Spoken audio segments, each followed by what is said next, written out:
I'm Anil Kumar, and in this video we will explore how to find positive and negative intervals for a function from the given equation. The question is, write positive and negative interval for the following: A. Y equals to x squared minus x minus 6, and B is y equals to 8 minus 2x squared. You can pause the video, answer the question, and then look into my suggestions. To find positive and negative intervals, what should we do? Well, we should first find the x-intercept. So the concept here is to find x-intercepts. And then we can actually find positive and negative intervals. Reason is that at x interval, the function may change from positive to negative or from negative to positive. Right? So that is kind of key concept here. So what we will do here is we'll actually factor these quadratic equations to find the x-intercept. You can also use quadratic formula, right? So option is you can use quadratic formula.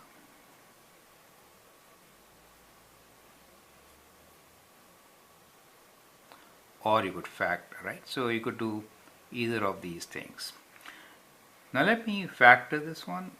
X squared minus x minus 6. We are looking for product of two numbers to be 6. That is to say p times q is 6 and minus 6, I should say. And their sum p plus q should be minus 1. The two numbers which satisfy this condition are minus 3 times 2, right? So we could factor this as x minus 3 times x plus 2, right? So you can expand and also check if it really works for you. Okay, once you factor, you get your zeros.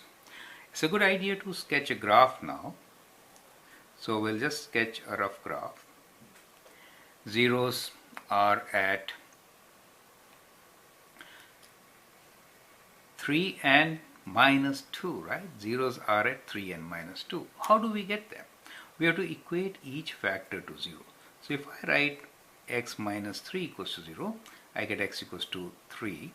And if I write x plus 2 equals to 0, I get x equals to minus 2. So that is how you find your zeros.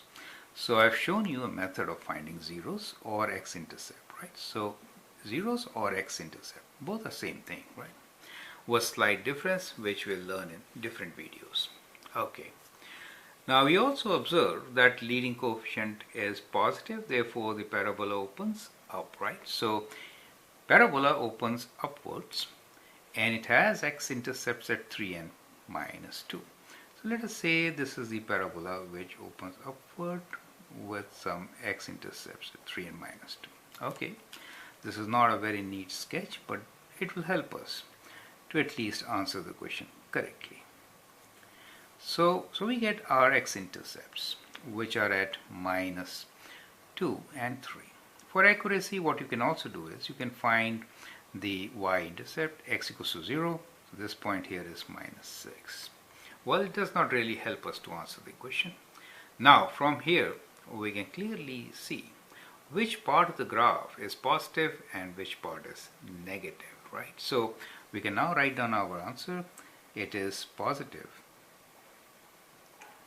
in the interval from minus infinity to minus 2, and we can use union, and also from 3 to infinity, and it is negative between minus 2 and 3, right? Between minus 2 and 3. The points 2 and 3 should not be included since it is 0 at these points. So I hope that helps you to understand how to sketch and then find the answer, right? Let's do the similar thing with next question. We could write this as y equals to minus 2x squared plus 8. I'll factor minus 2, then we get x squared minus 4, and this could be factored as x plus 2 times x minus 2. So that gives us zeros at, or x-intercepts at x equals to, this is 0 when x is minus 2, this is 0 when x is equals to plus 2. Now here you will notice that the graph of the parabola opens downwards, right? So let me sketch it here. It will open downwards with plus 2 and minus 2 as the x-intercepts. So it's kind of like this, right? So that is the graph for us. And here the x and y intercepts are minus 2 and plus 2. When x is 0, y is 8. Correct? Makes sense.